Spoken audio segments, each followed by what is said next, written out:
part when you first come up here is starting. It feels like it's very abrupt, and you feel like you should lead in with something. It's difficult. It's kind of like when you first start writing the sermon. I'm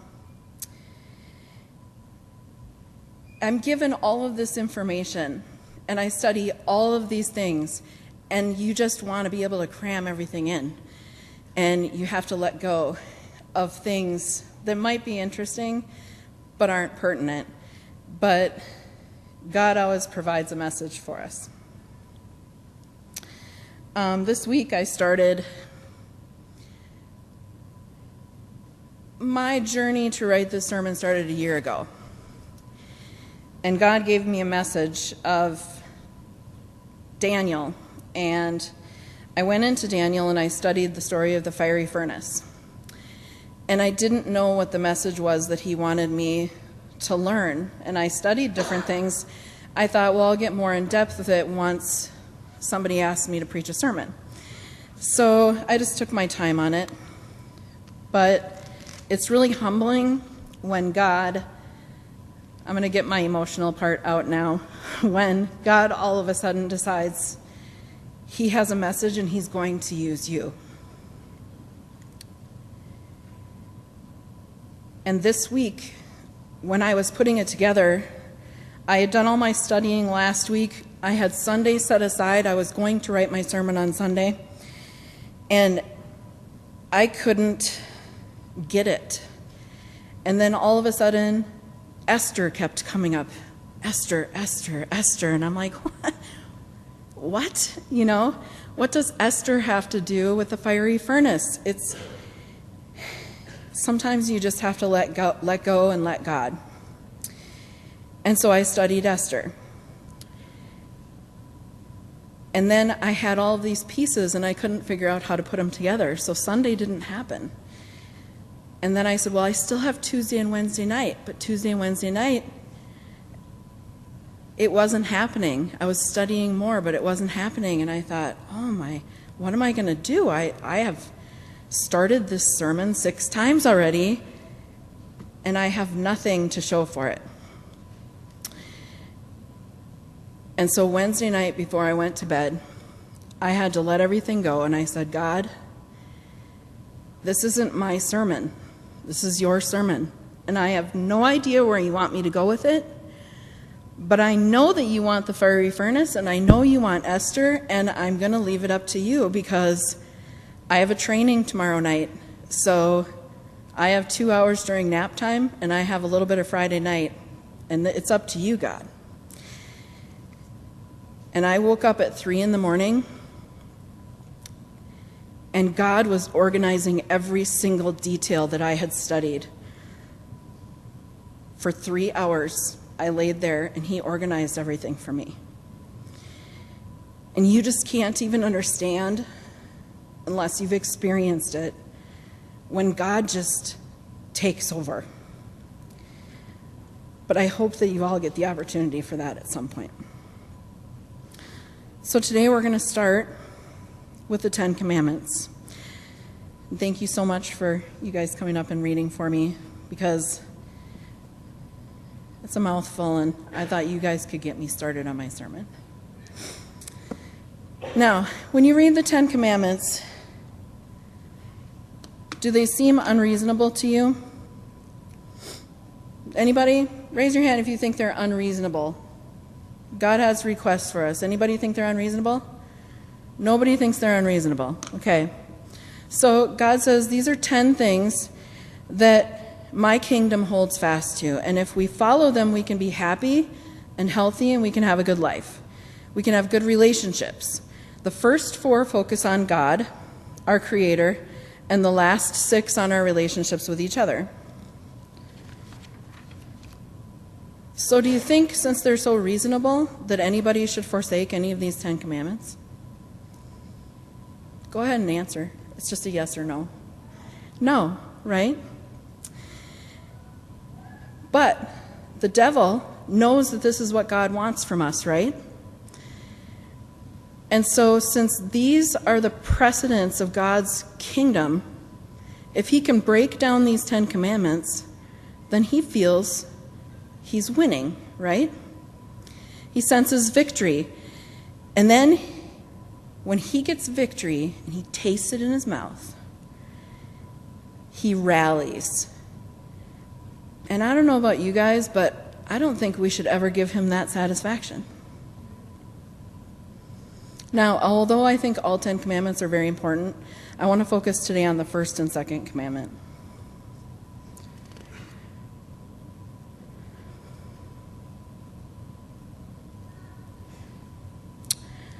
Since I didn't think you guys would want 2 sermons today, I've just combined it all into one. Is that all right? Okay. Because you guys know that God gave me 2 messages, but I'm going to combine it all, and you're going to be able to put it all together in the end. God asked Moses to take all the Israelites out of Egypt, right? And he took them out. They had a little bit of a learning curve in the desert, and then he gave them 10 commandments, and he said, "This is what I want you to live by." And so when he left them in the promised land, that's how they were supposed to live. They were supposed to live godly lives once they were there. They were given an area to live. God gave them over entire cities that they could live in, so that they could live like God intended for them to live. Deuteronomy 28 promises them all kinds of privileges and honors if they followed God's law. And there's also curses if they disobeyed. But instead, in Judges 21:25, it says, they did what was right in their own eyes. That's really sad, but it is a pattern of humanity, isn't it? That we want to do things that are right in our own eyes. But as God is a merciful God, 3 times they were given opportunity to repent and follow God's law. 3 times they were attacked and captives were taken. I'm going to read a little section from the history. In 605 BC, the Babylonians first gained power in Judah. Nebuchadnezzar besieged Jerusalem, captured it, and took some of the most important people, among whom Daniel, captive to Babylon. The second wave of captives happened after Judah rebelled against Babylonians. In 597 BC, Jerusalem was conquered a second time by the army of Nebuchadnezzar. This time, over 10,000 men were taken as captives to Babylon, officials, soldiers, and craftsmen. The third wave happened in the year of 586 BC, after another Judean rebellion was crushed by Nebuchadnezzar. This time he set fire to the city and destroyed the temple. The remaining Judeans were taken into exile to Babylon. That's all of them. Bit by bit, year by year, they were taken away as captives into Babylon. I hope you all know the story of Daniel and his 3 friends, Shadrach, Meshach, and Abednego. They were brought as boys to Babylon as captives, and they were inundated in Babylon culture. They came from homes that were faithful to God, and they were taught to love and respect God, their Creator.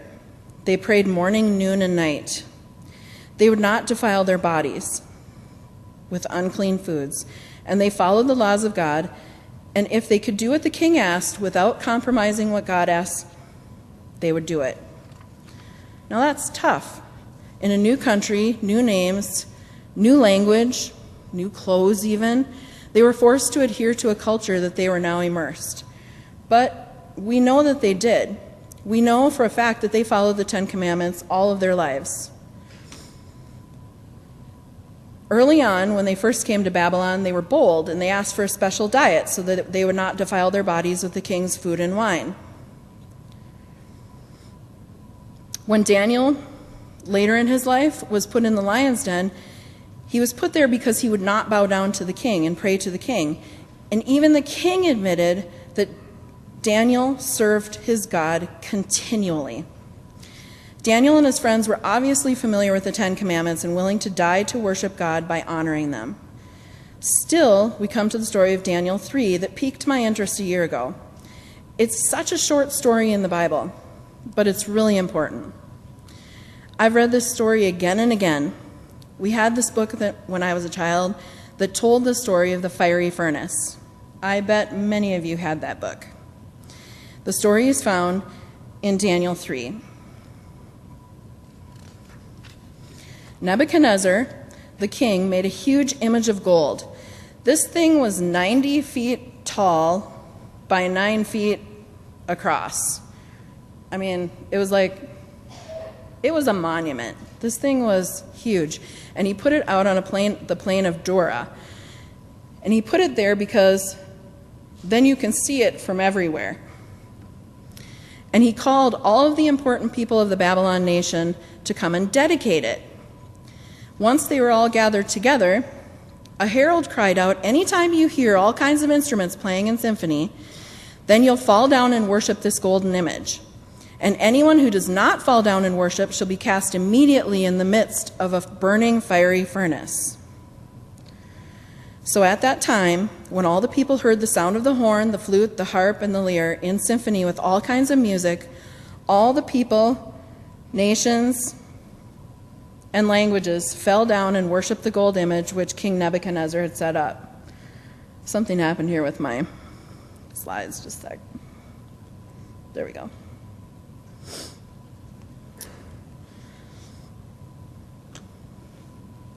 Now, as if the king can't remember what law he just made, these Chaldeans came to the king and said, "We're going to tell you what this law was that you just made, and then we're going to say, remember these guys that you entrusted with all of your really important stuff? Well, they didn't bow down and worship the monstrosity that the king erected, so what are you going to do about it?" They said, "They don't serve your gods or worship the golden image that you set up." Tattletales, right? Well, there's a purpose for that.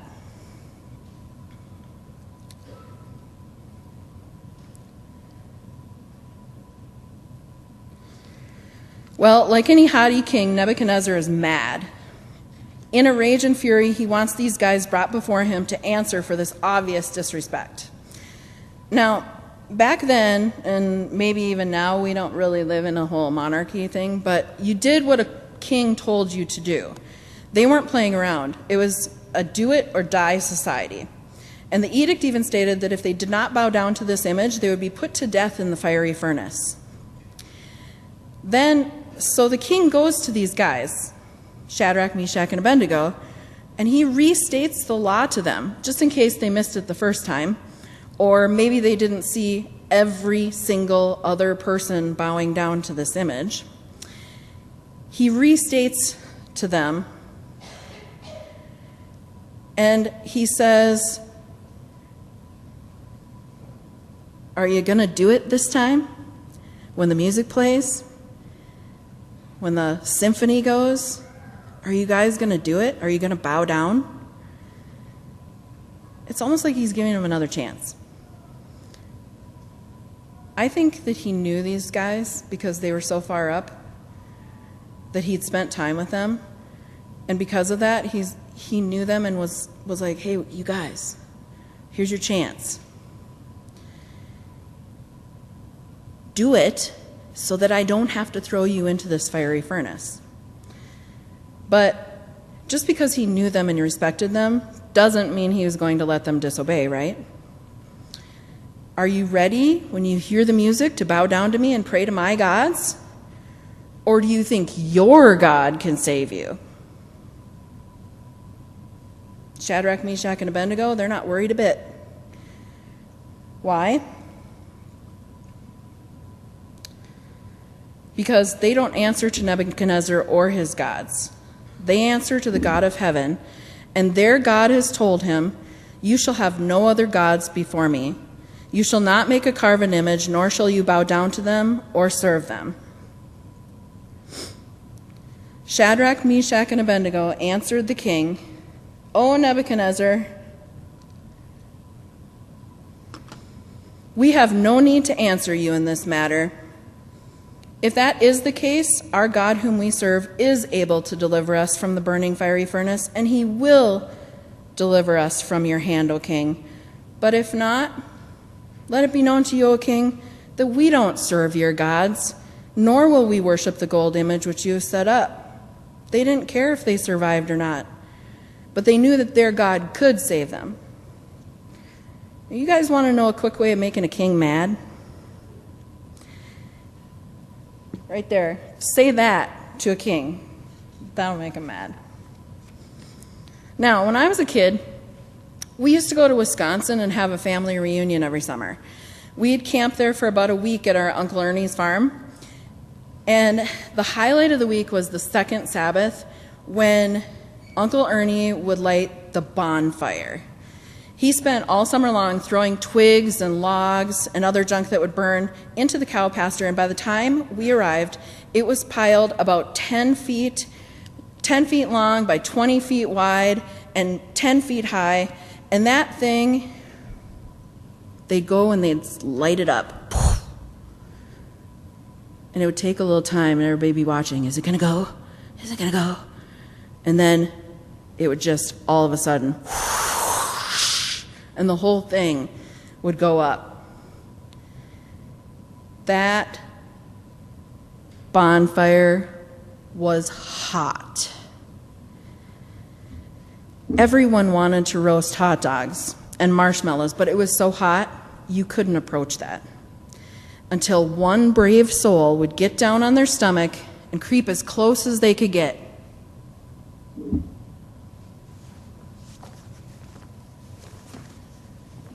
With their coat, which you didn't need in the summer except to protect you from the heat from the fire, they'd crawl along the ground with the longest stick we could find to roast the first hot dog. Oh, it's too hot. Oh. They cook really fast, though.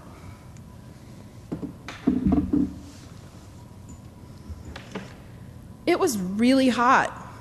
You couldn't go near it. You would die or be burned badly and have to go to the hospital. I don't even think you could breathe if you got too close to it. It was hot. There's nothing that I can compare it to. Have you ever had a little campfire in your backyard? Anybody? No. Nobody camps? Okay. All right. You have a little campfire in your backyard?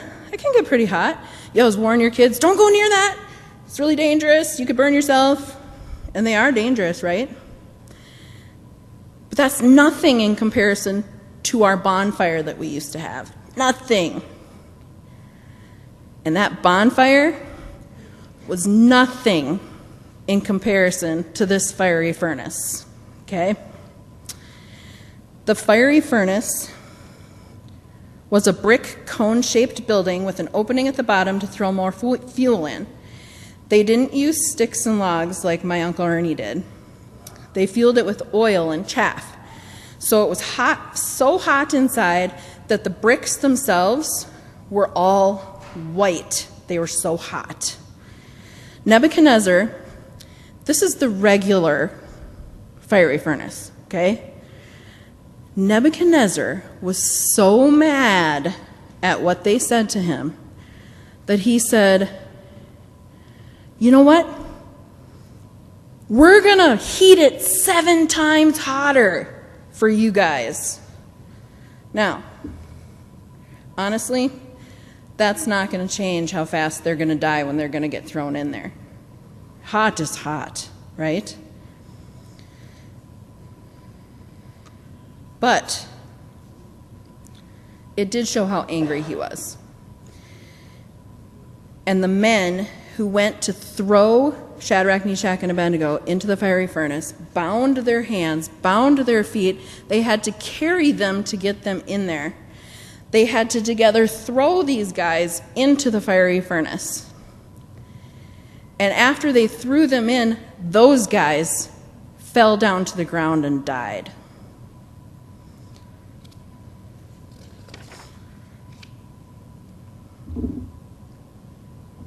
But Shadrach, Meshach, and Abednego stood up amidst the fire. Their ropes burned away, but their hair, not even singed. Their clothes, not even singed. Their sandals, no problem, no melting. Now, I put my feet next to the fire one time. It was really cold outside, and I was super cold. I couldn't feel my toes, and I thought, I'm going to put my feet next to the fire and warm them up. And I melted my boots next to the fire. I never felt the fire, but I melted my boots. So I'm saying you couldn't wear some of those little leather sandals in there without them melting onto your feet. And these guys were walking around inside that fire just fine. The king couldn't believe his eyes. And not only that, when he looked into the fire, there was someone else there. Look, he said, I see 4 men loose in the fire. We threw in Shadrach, Meshach, and Abednego. How many is that? That's 3. I'm hoping you kids are paying attention because that was for you. But there was how many people walking around in the fire? 4. How did that 4th one get in there? He said, hey, they're not even hurt.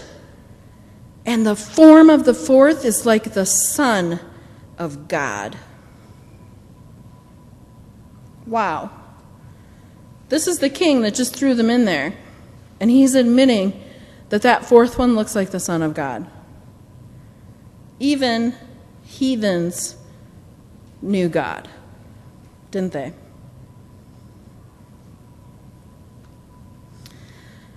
Then Nebuchadnezzar went near the mouth of the burning fiery furnace and spoke, saying, Shadrach, Meshach, and Abednego, servants of the Most High God, come out, come here. Now, I know he didn't go like really close because obviously if you went really close, you would die. So he went as close as he could. Hey, come here. Come on out. Shadrach, Meshach, and Abednego came out. And the satraps, administrators, governors, and the king's counselors gathered together, and they saw these men on whose bodies the fire had no power. The hair on their head was not singed, their garments weren't affected, and you know what else? I've had a campfire before. We have them all the time, and my clothes are always stinky when we're done. These guys were in the middle of the fire, and the smell of fire was not on them. That's the power of God. This is my God. The God who asked us to worship no other God before him. The God of Shadrach, Meshach, and Abednego. This is our God who we serve. Shouldn't we stand when he asks us to stand? And when given the choice to serve God or to serve man, they chose God. And he didn't leave them alone. He walked through the fire with them. Not a hair on their head was singed. Their garments weren't burned. They didn't even smell of fire. That's huge. Now, we're going to move on to another part of our story. I already mentioned that the Jewish people were taken to Babylon in 3 waves, right? This was an entire nation of people. And I can't help but wonder that an entire nation of people under the rule of one man, it wasn't just these 3-4 guys that were taken, but still all of the Jewish people that had to have been there. There was only, Daniel must have been off doing something else, because you know that he wouldn't have bowed down. But these 3 guys were the only ones who were left standing when the king asked them to bow down. Is that sad? These are God's people, and they were the only 3 that were left. Now, if the devil can work through a bad king and cause that king to make everybody bow down before him, how do you think the devil feels? Pretty ecstatic, right? If he can convince these foreign kings to eradicate the Jewish people, then there's no one left to carry on God's message. So all of the remaining people who didn't believe in God were his. He thinks God's lost. but for these three guys that stood there and said, there's only one God that I will serve. God is stronger and mightier than Satan. So, on to our second story. Later on, when Babylon was taken over by the Persians released the Jews. Now, the problem is, after being in captivity for 4, 5, 6 generations, the Jewish people became comfortable with their captivity. It's easy to fall prey to the idea that we're safe when we're really sheep among wolves.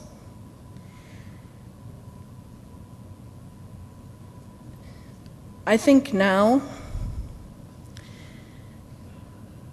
this is us. We feel pretty safe. We don't think that there's a problem. We don't think we need to leave. We don't think that there's anything wrong with our faith. We're living here and we're allowed to worship. Nobody's telling us we can't come here on Sabbath. This is us. And if the President of the United States said, all you people who worship on Sabbath, you guys can go if you want, how many do you think would go? I bet not very many. And that's what happened. That's what happened when Persia took over. Only about 50,000 Jews left Persia at that time.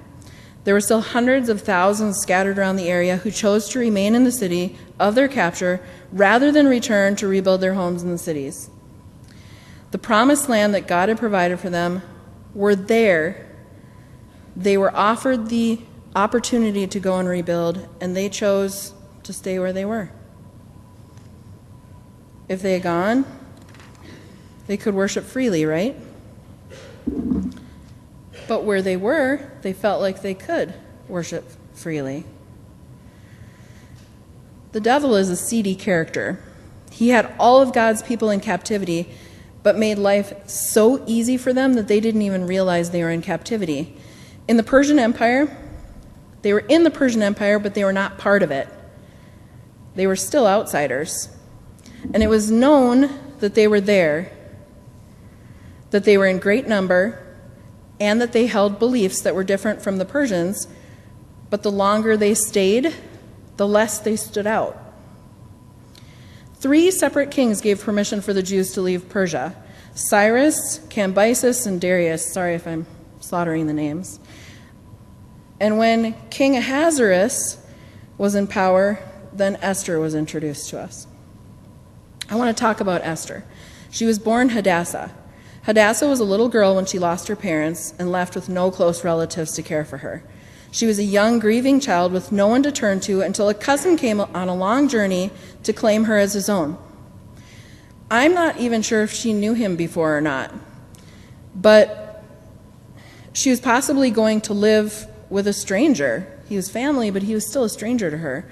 But what I do know is that God had a plan for this grieving child, even before she had the slightest clue.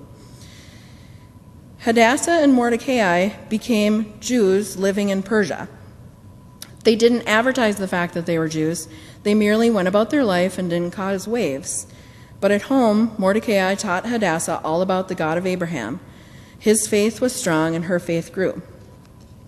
Hadassah and Mordecai lived in Shushan, one of the capitals of Persia, and at this time the Persian Empire was at its height of power. It stretched from Ethiopia all the way to India. Picture that. Ethiopia in Africa to India. Persia encompassed an area of about 2 million square miles. I Googled that because I can't fathom 2 million square miles. I don't know if any of you guys can. But it's larger than India. India is about 1.2. And it's smaller than Australia, which is closer to 3. And as I mentioned before, the Jewish people were scattered all over this vast empire. This king, just like the others, didn't really think too much of the Jews. They were just there. Didn't really matter to them. So I'm going to give some quick overview so that we can get to the main part of the story that I'm interested in. Ahasuerus was doing his duty as king, and he was giving a feast for the officials and servants, the powers of Persia and Media, the nobles, the princes, and the provinces. He was having this big feast because he wanted to show off. See, if you show off as a king, then other people kind of respect you because, well, you got all this money, and, well, if you've got all this money, then you must have all this power behind it. So everybody really wanted everybody to know just how powerful he was, which is really important, I suppose, in a kingdom as large as this. I don't know about you, but when I have a party for about 5 hours at my house, I'm exhausted. This was a 180-day party. That's a long party. I don't think that our ugly sweater party could have gone that long. It was that's a long party, 180 days. Then, when he was done with that party, he had another party. I would just be about partied out by 180 days. I don't know about the rest of you, but he had another party because he had to show off again. So his first party, the really long one, was for all of these nobles and people in his kingdom that were important so that they could spread the word how important the king was. Then he decided to have a little 7-day party for all of the common people. But while he's there and he's showing off to all of the commoners, he asked his queen if she would come and show herself off. And she said, no, I'm not going to do that. And that caused the king to take away her crown so that she was no longer the queen. Now, the position of Queen of Persia is now open. Time and battles passed, and the king was convinced he needed a new queen. So he called all the fair maidens in the land to appear before him so he could choose a new queen. Mordecai told Hadassah she would appear before the queen, the king. She did, and she became queen. Now, if he wasn't already, Mordecai at this time became the attendant of the palace, or the palace official, to help conduct state business at the gate. By having him in that position, he was able to visit Esther from time to time and see how she was doing. Or at least he could ask about her, and attendants could go in and check on her and see how things were going. So he was able to still spend time with her. Because of his new position, he uncovered a plot against King Ahasuerus. He quickly called on Esther, and she brought the message to the king, and the king told her about it. Somehow, Haman became second in command after all of this. He was kind of a prime minister type, and because of his position, the king commanded everyone to bow down to Haman. So you would bow down to the king, you would bow down to Haman because he was like the second in command, and the king said to. And like we said before, if the king tells you to do something, you do it, right? Therefore, all bowed and reverenced Haman as he went through the gate. So what happened? Mordecai, a devout Jew, remembered the law of God, where he was commanded, "Thou shalt have no other gods before me. You shall not make yourself a carved image, anything likeness, or anything that is in heaven above, and that is in the earth beneath, or that is in the water under the earth, and you shall not bow down to them or serve them." And he refused to bow down to Haman. When pressed, Mordecai honestly said he could not bow down to Haman because of his faith. And that was reported to Haman. Haman hated Mordecai and all of the Jews because of him. Mordecai refused Haman the reverence that only belongs to God. And because Haman hated Mordecai and the Jews, he convinced a king who was previously disinterested in the Jews to kill all of the Jews in Persia. Here again, the devil was rejoicing. He was about to obliterate all of God's people. The law was set. But even in chapter 3, verse 15, it says, the city of Shushan was perplexed. They couldn't understand. Why were we killing these Jews? We've been living peacefully with them for years. We don't really understand.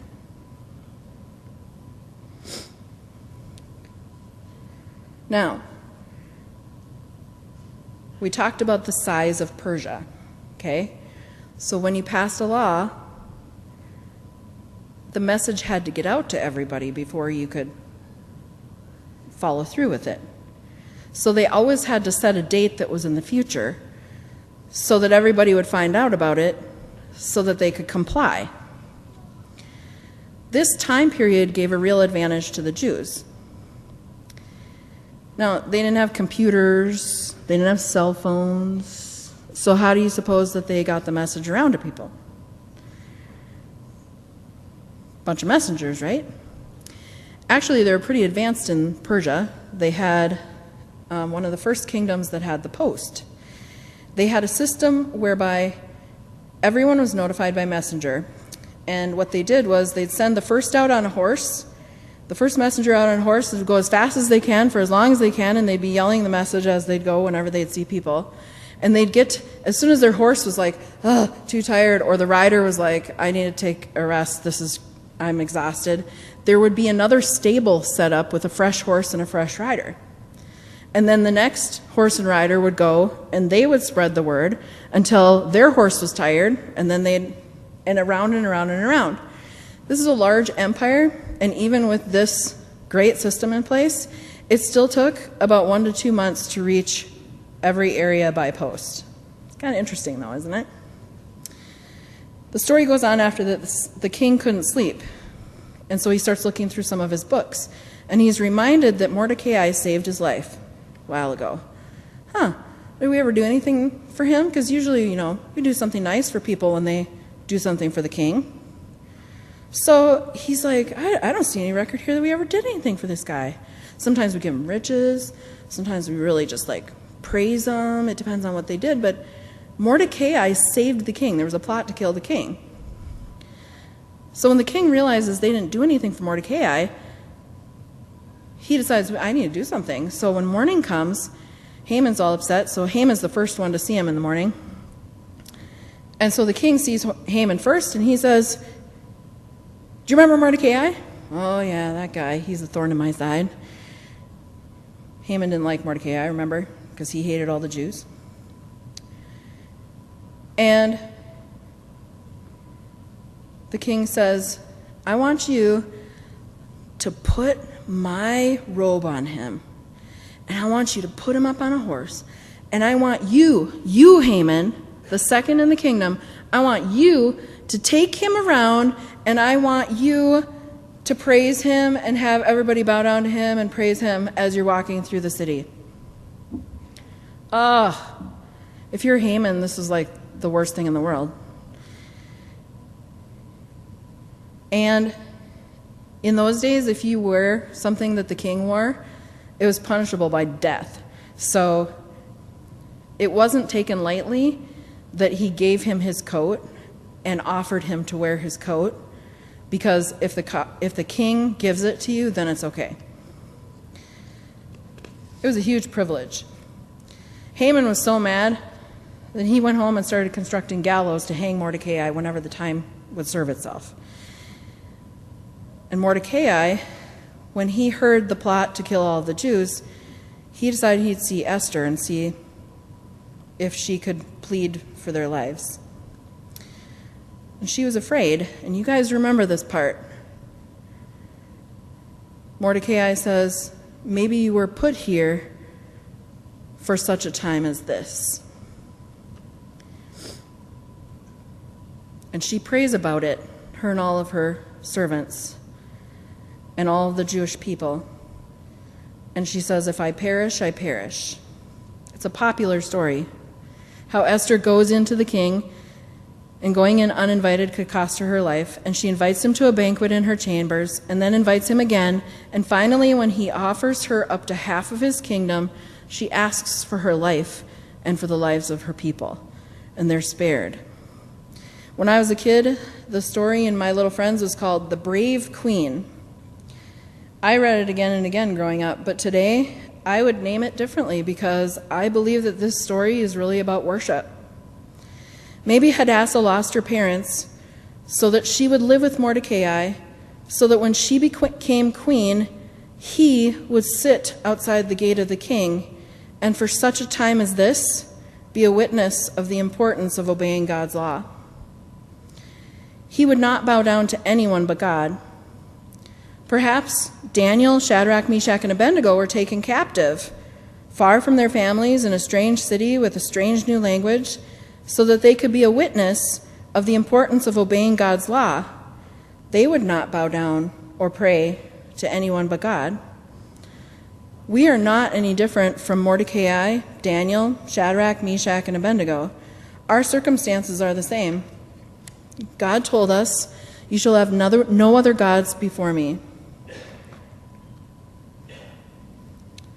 You shall not make yourself a carved image, any likeness of anything that is in heaven or above, or that is in the earth beneath, or that is in the water under the earth, and you shall not bow down to them or serve them.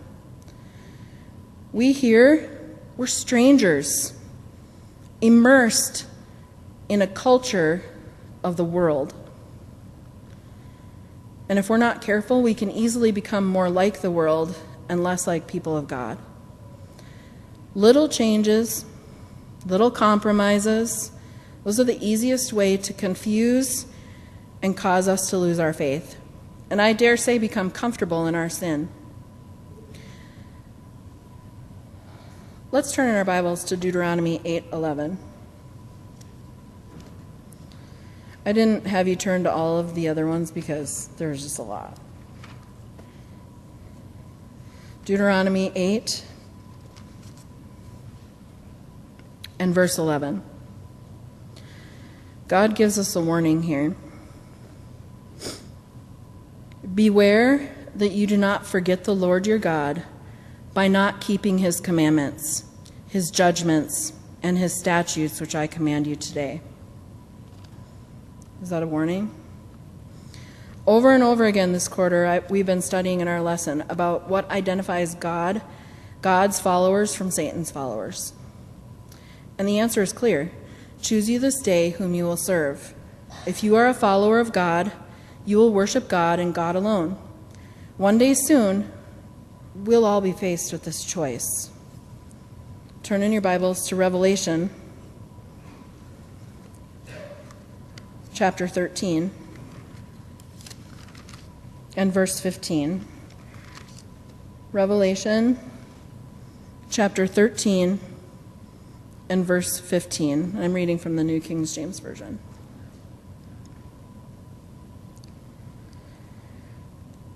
He was granted power to give breath to the image of the beast, that the image of the beast should both speak and cause as many who would not worship the image of the beast to be killed.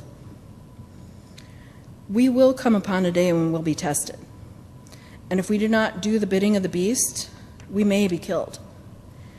But if you bow down to any other god, you're giving worship to that god. And although this quote was in regards to the fiery furnace story, in Prophets and Kings, it's just as pertinent today for us in the last days. It said the payment of homage to the image would give proof of subjection to the power of the king. Now, if you didn't understand that, it's by bowing down to the king or to the image, you're giving proof that the king is basically your God.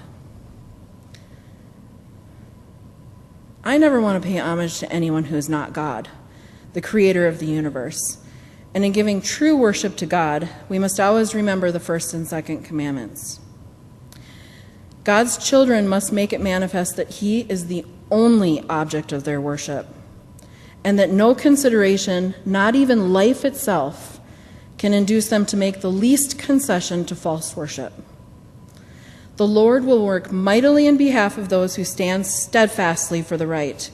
He who walked with the Hebrew worthies in the fiery furnace will be with his followers wherever they are.